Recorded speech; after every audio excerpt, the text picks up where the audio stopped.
Okay, so let me just preface this real quick.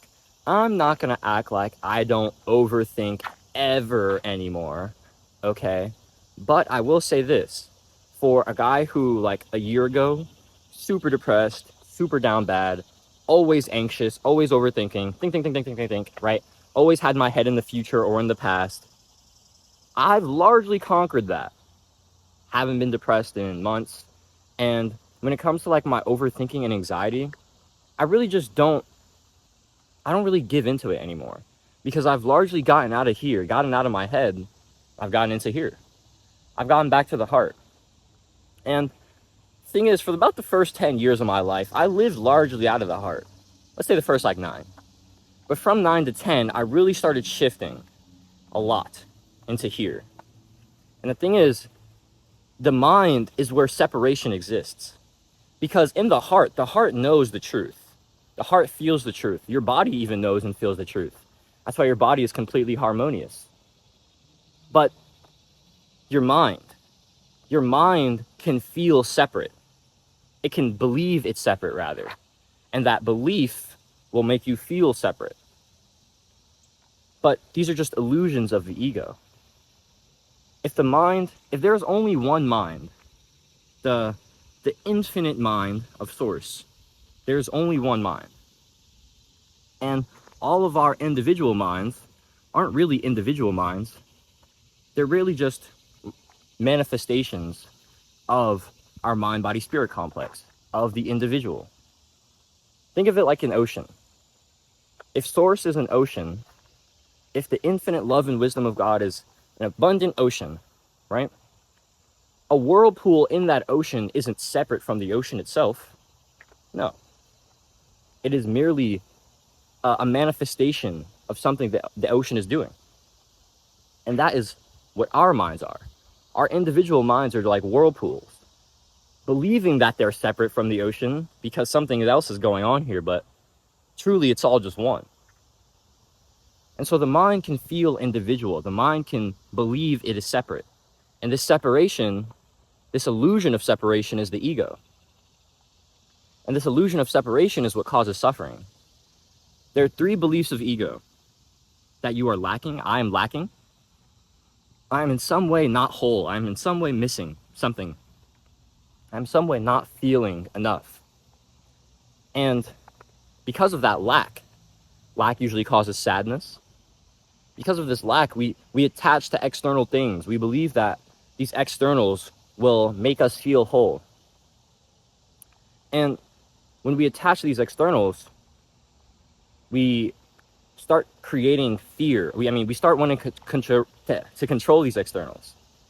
We get attached to these things, and if something goes wrong, if the relationship starts being wonky, if the situation starts getting out of our way, we might start getting a little angry, right? Because if this thing is supposed to be keeping me whole or making me feel like I am enough, and it's not doing that, I'm getting angry if that's happening, right? And so we have this base belief of lack. I'm not enough. And because of this, we try to externalize. We try to attach to these things like money or like people, women, relationships, drugs, whatever. I've been there with all those things. And because we externalize and we attach, we want to control these things we're attached to. And this attachment, this controlling of the attachment, this belief that I can have control over these things, when these things start slipping away, fear, anxiety, stress, these things start to rise. And so if we want to tackle these 3 beliefs of ego that cause suffering, if we want to tackle sadness and anger and fear, we have to tackle lack and attachment and control. And since lack is the base, it's the foundation, hitting on lack is going to be the most powerful thing you can do. I've recently been trying to control things in my life. I've recently been feeling like how do I want to say this? Let me say this. I'm not very good with receiving love, especially from myself. And because of that, I've realized that my feeling of like self-love, my belief that I'm lacking that I'm lacking some kind of self-respect, or that I'm lacking anything, that I feel like I'm not enough for some reason, that belief led me to attach, into control. And this has manifested a bit in my relationship. I used to be like this. I used to be like super attached and controlling, and I'm not that way anymore because I've healed. But I won't act like it's completely gone, right? And I've seen this in my relationship with Aaron. And I've seen that, like, I feel like if I don't understand, like, oh yeah, how are the finances coming, right? Or even sometimes where she might talk about like us not being together, right? And I don't like entertaining thoughts like that, because having something in your head will only create that reality. But at the same time, it's me trying to control the situation of Erin makes me receive. She makes me feel like I am loved, right? And so since I wasn't giving that to myself, if I lose her, I'm losing that feeling, right? That's based in lack. And so I try to control the situation. But this lack is just an illusion. It's not real. It's not real. I'm never lacking. And I only feel lack because I haven't been giving. The thing is, if love is always present, because love is the truth, love is the foundation, love is everything. If love is always there, you can only not feel love if you're not giving it. That's the truth. I started giving love to others and I started feeling it. That's what I do in my videos every day. And I feel fulfilled internally, right? Because I know I'm giving love to others. And so I feel like I receive that and I feel that. But I don't give love to myself much. And that's something I realized over the past couple of days. And I've realized that it is manifested in my relationship with Aaron. It's also manifested in me wanting to smoke weed again. I struggled with weed a lot over the past 3 years, and I largely conquered it over the past couple months in terms of like weed controlling my everyday life and me not being able to like be the person I wanted to be because I was getting high every day. But recently, I've been trying to see if I can have a healthy relationship with weed. And the past couple weeks have made me realize that I think I can. But largely, the reason that I was trying to even have a relationship with weed at all was because I felt like I couldn't just like let loose almost, right? Like I feel like I work really hard, but I don't really relax much, right? I don't really rest much. I don't get into my body much and like feel like I can receive, right? I don't really do those things much. And that's largely because I still have some repairing to do with my feminine. And weed really helps me get into my body, get out of here and get into here. And so I was using that to get into my feminine more and to feel like I could receive more, right? Which did make me feel like, I will say it kind of made me feel like I was doing something for myself, which made me feel like I was receptive to my own love. You know what I'm saying? But the way it was manifesting, maybe for the first couple of days I was cool, right? And I actually did feel like I was doing something that could serve me. But once I started smoking, 3-4 days, every day, it's just like, this isn't actually what I want. This isn't what I want. This isn't the best me, right? This isn't actually something I want to be doing. And I've been trying to figure out why. And it's just like, you felt like you needed it because you've been feeling lacking, Jay. And so it's like the only way to conquer that lack is to give. The lack isn't there, but you're feeling it because you're not giving the love to yourself. And that's something I'm working on.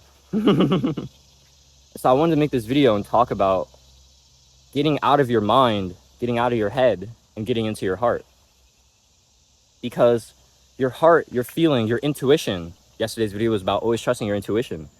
These things will always lead you to the truth. These things will always lead you to where you want to be, where you feel like you should be.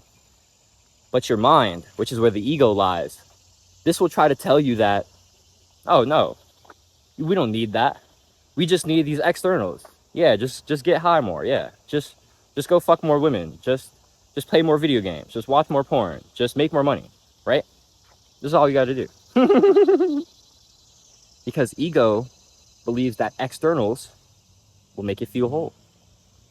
But there are no externals to make you feel whole if there's no hole to fill in the first place. Because the lack is an illusion. The hole is the illusion. It's not real. And so since the lack isn't real, anything you do to try to fill the hole can't be real. It will never work because there's nothing to fix.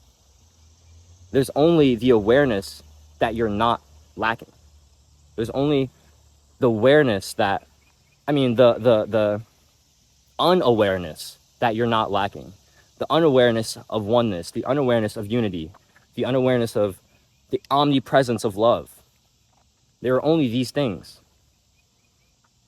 And once you really start understanding the three beliefs of ego, you start understanding oneness and unity, and you start embodying these things, you will suffer less. You will shift out of here and into here more. Because love is everything. Love comes from the heart. The fourth chakra, the heart chakra, is love. And when you shift out of the third chakra, which is where the ego is born, the solar plexus chakra of, the personal, you actually start, the third chakra of the solar plexus is responsible for your personal identity. But when you start shifting out of the third chakra, out of the personal identity, and into love, into unity consciousness, into universal love, where you start seeing all as one, where you start seeing love is everywhere, you get out of here and you get into here. There can only be bliss and peace and tranquility when you're living completely out of unity, because that is what unity embodies. Yesterday, I heard a really good quote.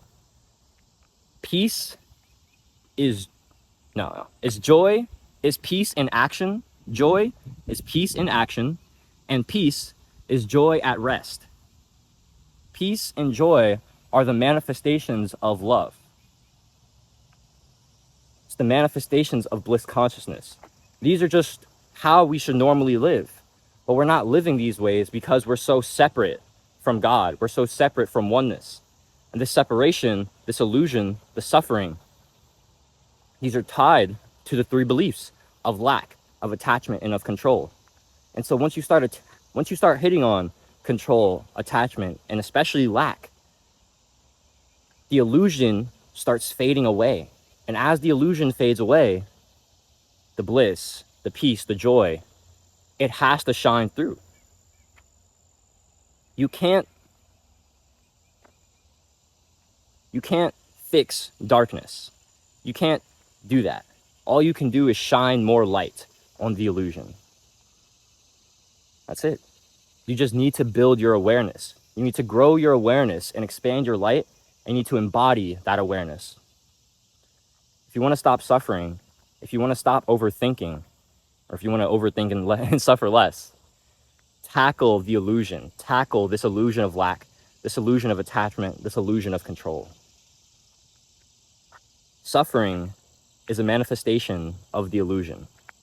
So if you want to suffer less, start seeing the truth more. My name is Jaden. I'm here building a community of spiritual creators and spiritual entrepreneurs. People want to spread love, spread education, spread abundance, reach financial independence, doing love every day. That's something you want to be a part of. I really, really appreciate if you drop a sub, drop a like, share. It's keeping up our spiritual tribe. It really means a lot to me, guys. All the love, it really means everything. I invite you to come join my free community of spiritual entrepreneurs. People want to connect, activate their next level in spiritual entrepreneurship, grow your spirituality, grow your business.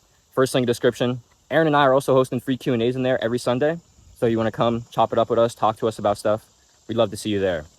I want to invite you to come join me for my 90-day abundance coaching. If you're a spiritual entrepreneur or a spiritual entrepreneur and you want to take action and unlock your infinite abundance through mindsets and spiritual concepts, meditations that will help you deepen your spiritual, energetic, and creative output, money manifestations, and money-making advice on how to use YouTube, grow your YouTube channel, and attract 3 to 5 ideal coaching clients, get started in your coaching business. I want to help you do all that in 90 days, or I'm going to work with you for free until you do that. That's my third link description. my 90-day abundance coaching. I want to see you there. Do it today. Be better for it tomorrow. Catch you on next video. Dose out.